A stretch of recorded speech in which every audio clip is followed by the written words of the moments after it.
Good morning student, BEd second year और अपना subject है बायोलॉजी ऑफ जनरल साइंस। इसमें हम यूनिट 2 पढ़ रहे हैं। यूनिट 2 का जो अपना टॉपिक है आज का वो है प्रयोगशाला में उपकरण एवं सामग्री के उपयोग में सावधानियां। इससे पहले हमने पढ़ा था कि प्रयोगशाला में जो सामान का जो लेखा जोखा होता है वो किस प्रकार से रखा जाता है, जिसमें मैंने आपको बताया कि उसमें स्टॉक रजिस्टर होता है, जिसमें अलग अलग प्रकार की जो वस्तु होती है उसको स्टॉक रखने की आवश्यकता किस प्रकार से की जाती है। जैसे न टूटने वाली वस्तुओं का रजिस्टर, टूटने फूटने वाली वस्तुओं का रजिस्टर, खर्च हो जाने वाली वस्तुओं का रजिस्टर। दूसरा था उसमें वस्तुओं की खरीद दिखाने वाला रजिस्टर, कि वस्तुओं की जो खरीद करते हैं कि कितने में ये वस्तुएं आई है और कहाँ से लाई, जो भी समस्त उस खरीद से संबंधित जो जानकारी है वो उसमें रखी जाती थी। और तीसरा था कि आवश्यकता प्रदर्शित करने वाला रजिस्टर, कि जिस समय जिस सामग्री की आवश्यकता भी वो सामग्री प्रयोगशाला में उपलब्ध कराई गई तो उससे संबंधित रजिस्टर थे। फिर उसमें जो अखिल भारतीय सम्मेलन था उसमें भी प्रयोगशाला में कुछ सुझाव दिए थे, उसके बारे में पढ़ा था, जैसे रचना के बारे में, उपकरण के बारे में, प्रबंध के बारे में। आज का अपना टॉपिक है वो है प्रयोगशाला में उपकरण एवं सामग्री के उपयोग में सावधानियां। तो जो प्रयोगशाला में जो उपकरण सामग्री के उपयोग करते समय कौन कौन सी सावधानियां रखनी चाहिए, इन बातों के बारे में आज की ऑनलाइन क्लास में हम अध्ययन करेंगे। तो सबसे पहले इसमें है इसकी जो सावधानियां वो है छात्रों को बिजली या इलेक्ट्रॉनिक का उपयोग उचित ढंग से करने के आवश्यक निर्देश देने चाहिए। पहला है कि जो इलेक्ट्रॉनिक उपकरण है या बिजली से जो संचालित उपकरण हो रहे हैं उन उपकरणों का प्रयोग करने में छात्रों को बहुत ही आवश्यक निर्देश देने चाहिए, क्योंकि यदि उनको आप आवश्यक निर्देश नहीं दोगे तो इलेक्ट्रॉनिक उपकरणों से करंट आने का खतरा भी रहता है। इसलिए उनको उचित ढंग से जो उपयोग हो रहा है उनका किस प्रकार से हो रहा है तो उनको आवश्यक निर्देश देने चाहिए। तो पहला है छात्रों को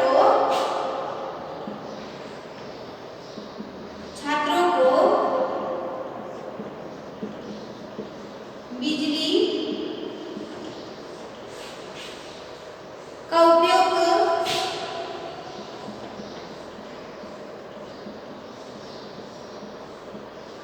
उचित ढंग से करने के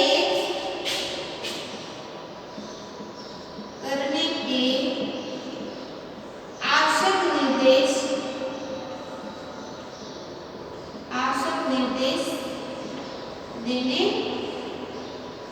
चाहिए।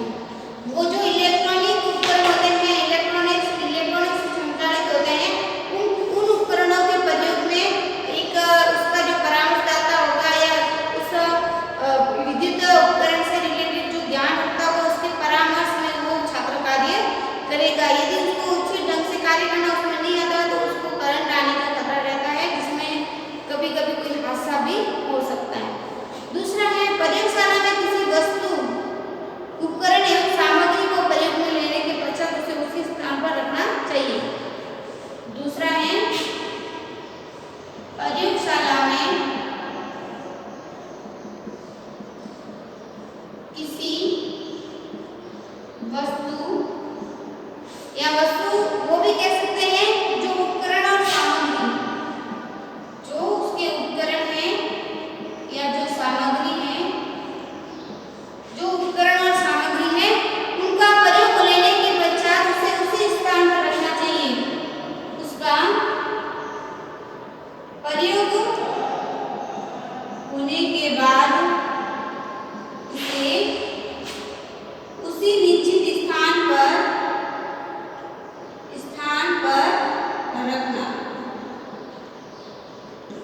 ताकि किसी दूसरे बालक को उस वस्तु या उपकरण की आवश्यकता हो तो जिस स्थान पर निर्धारित वो वस्तु रखी गई थी पहले ही, उसी निर्धारित स्थान पर उस वस्तु को वापस रखा जाए, ताकि किसी बच्चे को जब आवश्यकता हो तो वो उसे तुरंत उस समय ढूंढ निकाले। यदि आप ऐसा नहीं करते हो तो जो व्यवस्था है वो भी बिगड़ती है और किसी बालक को वो उस उपकरण की आवश्यकता है तो उसका जो प्रैक्टिकल वर्क हो रहा है उसमें बहुत ही दिक्कत भी आ सकती है। इसलिए सामान का जब प्रयोग हो जाए तो सामान को उसी स्थान पर रख सके, ताकि दूसरे बालक को जब उसकी आवश्यकता है तो वो तुरंत उस चीज को वहां से ले ले, उसको इधर उधर ढूंढना ना पड़े। तीसरा है छात्रों के अनुशासन और दुर्घटना से संबंधित पर्याप्त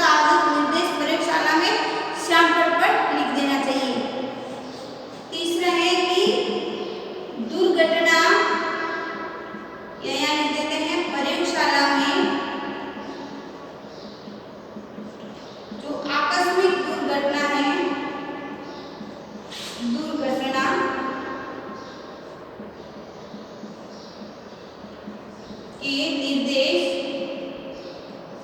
एक श्याम पट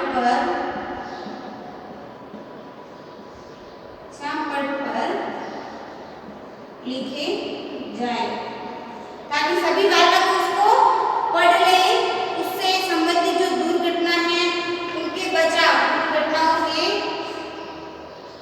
बचाव, या लिख देना दुर्घटनाओं के बचाव के निर्देश एक श्याम पट पर लिखे जाए।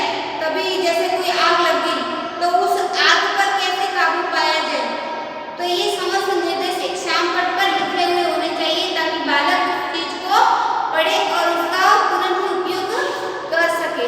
जैसे किसी को करंट आ गया तो करंट आने पर जो उस समय जो आवश्यक बचाव है वो उसके उपाय उसी प्रयोगशाला है उसके बाद श्याम पट है उस पर लिख दिए जाने चाहिए ताकि बालक का आकस्मिक दुर्घटनाओं के बचाव के उपाय से अवगत हो सके। तो तीसरा था अपना कि छात्रों के अनुशासन और दुर्घटना से संबंधित बचाव तथा आवश्यक निर्देश प्रयोगशाला में श्याम पट पर लिख देना चाहिए या टांग देना चाहिए। फिर एक फोर्थ पॉइंट, किसी भी वस्तु पर लेबल न होने अथवा लेबल के हट जाने पर शिक्षक को सूचित करना चाहिए। वस्तु पर लेबल ना हो तो शिक्षक को सूचना देना या सूचना देनी चाहिए। यदि किसी वस्तु का लेबल हट गया है, आवश्यक चीज है, जैसे ये उपकरण कोई रासायनिक उपकरण है, उन उपकरणों के ऊपर लेबल लिखे हुए होते हैं जिनका प्रयोग किस प्रकार से करना है प्रयोगशाला के अंदर। यदि उनके लेबल हट गए और बालक उस उपकरण को दूसरे उपकरण में काम लेता है तो कोई दुर्घटना भी घट सकती है। तो उन लेबल को जब हट जाते हैं या किसी चीज पर लेबल नहीं होते हैं तो उस संबंधित जो विशेषज्ञ होते हैं या उससे संबंधित जो अध्यापक है उनको इसके बारे में सूचना देनी चाहिए ताकि किसी भी दुर्घटना से पहले ही उनको संकेत मिल जाए, बचाव किया जा सके। नहीं तो कोई रासायनिक पदार्थ ऐसे होते हैं कि इनका मिश्रण उसके साथ करना है, जब लेबल नहीं होगा तो एक जैसे सामान दिखाई देते हैं, तो एक वस्तु का दूसरी वस्तु में उपयोग हो जाने पर कोई दुर्घटना भी घट सकती है यदि उसके मिश्रण में वो मिक्स नहीं खाता तो। फिर है फिफ्थ पॉइंट, प्रयोग के पश्चात सभी उपकरणों को सावधानीपूर्वक साफ करके रखना चाहिए। प्रयोग के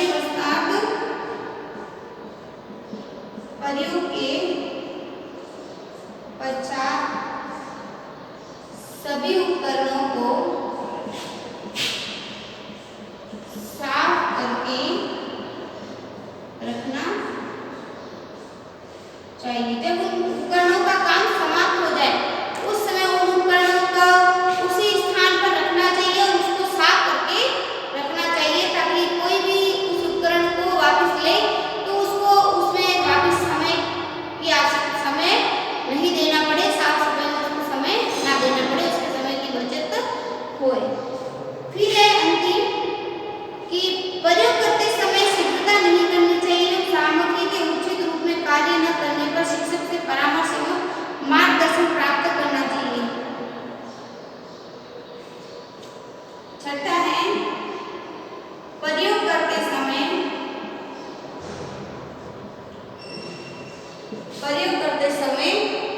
शीघ्रता नहीं करनी चाहिए, हड़बड़ी नहीं करनी चाहिए, शीघ्रता नहीं करनी चाहिए क्योंकि शीघ्रता करोगे तो आवश्यक सावधानियों का उचित पालन करना चाहिए और आवश्यक सावधानियां हैं और आवश्यक सावधानियों का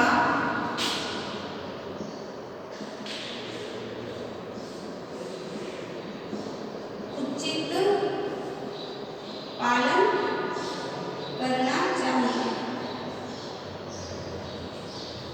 कि जो प्रयोग करते हैं तो उस समय हड़बड़ाहट नहीं होनी चाहिए, व्यक्ति को उसमें शांतिपूर्वक धैर्य से उस प्रयोग को करना चाहिए। जो शांतिपूर्वक धैर्य से उस प्रयोग कार्य को करता है तो वो प्रयोग सार्थक भी होगा, उसका निष्कर्ष भी सही तरीके से विश्वसनीय निकलेगा, वैध निकलेगा और जो आवश्यक निर्देश है या उस प्रयोग के समय जो आवश्यक सावधानियां हैं उसको पढ़कर ही उस प्रयोग कार्य में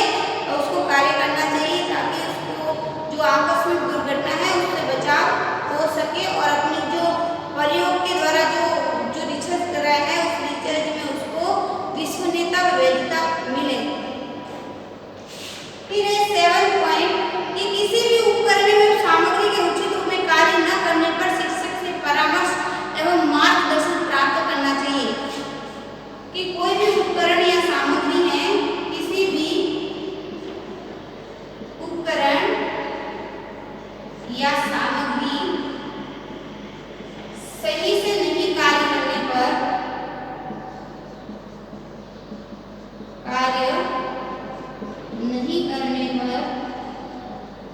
शिक्षक से उचित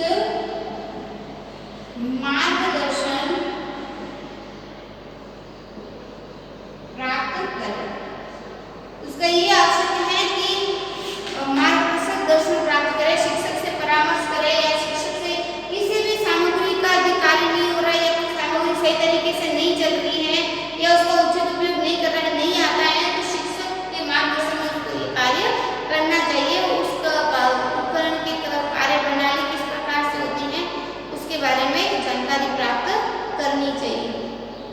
फिर छात्रों को संभावित दुर्घटनाओं की जानकारी अवश्य देनी चाहिए। छात्रों को संभावित दुर्घटनाओं की जानकारी आवश्यक रूप से देनी चाहिए। जिस उपकरण में छात्र कार्य कर रहे हैं या जिस उपकरण के माध्यम से वो अपना रिसर्च कार्य कर रहे हैं, उस उपकरण के समय कौन से आवश्यक सावधानियां होती हैं, वो उसके उपकरण के समय कौन सी आवश्यक दुर्घटनाएं घट जाती हैं, उन दुर्घटनाओं की जो जानकारी है वो सब पहले शिक्षक को देनी चाहिए, ताकि जो जब दुर्घटना हो, आकस्मिक दुर्घटना हो, उससे छात्र बचाव के तरीके भी जान सके।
वस्तुओं के अलावा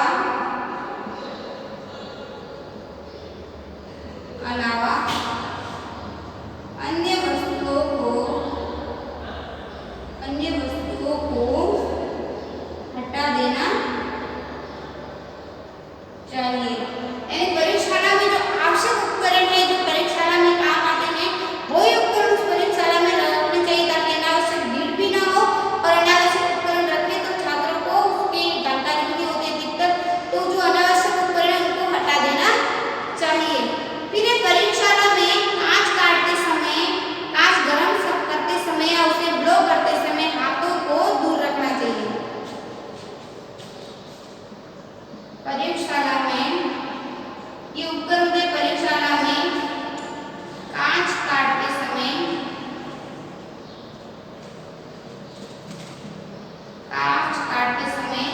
या कांच गर्म करते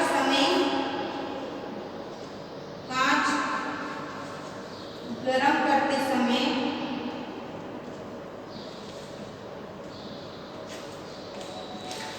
या उसे ब्लो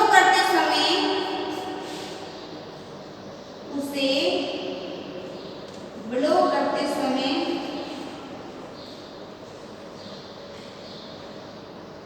हाथों को दूर रखना चाहिए। यदि प्रयोगशाला में हम कोई कांच काट रहे हैं या कांच को गर्म कर रहे हैं या इसे ब्लो करते हैं, उस समय हाथों को दूर रखना चाहिए ताकि जो हाथों में जो अनावश्यक जो खतरा है, जलने के या अनावश्यक जो खतरे हैं वो नहीं पनप सके। क्या हुआ? ठीक है। अब नेक्स्ट पॉइंट है अपना, वो है रेडियो एक्टिव पराबैंगनी किरणों से आंखों के बचाव के लिए उपयुक्त चश्मे का प्रयोग करना चाहिए। जो रेडियो एक्टिव है, रेडियो एक्टिव पदार्थ है, जो रेडियो एक्टिव पदार्थ उसको पराबैंगनी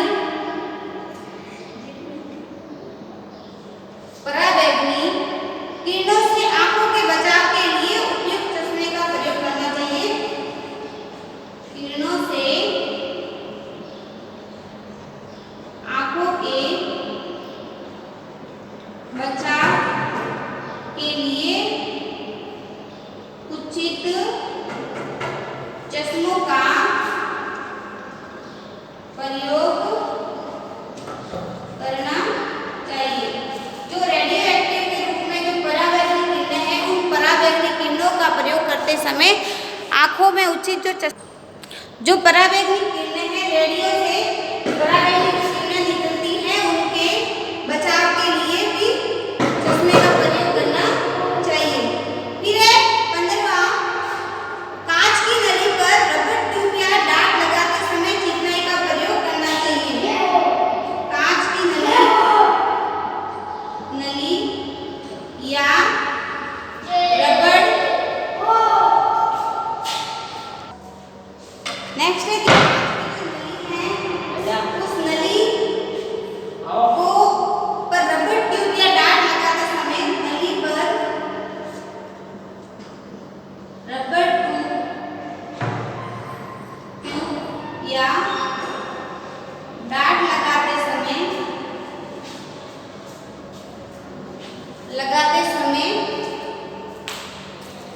चिकनाई का उपयोग करना चाहिए। चिकनाई का उपयोग करना चाहिए। कि रबर नली करते हैं, आप कोई गार्ड लगाते हो तो उस समय आवश्यक जो 12 पॉइंट 13 पॉइंट से तो कांच की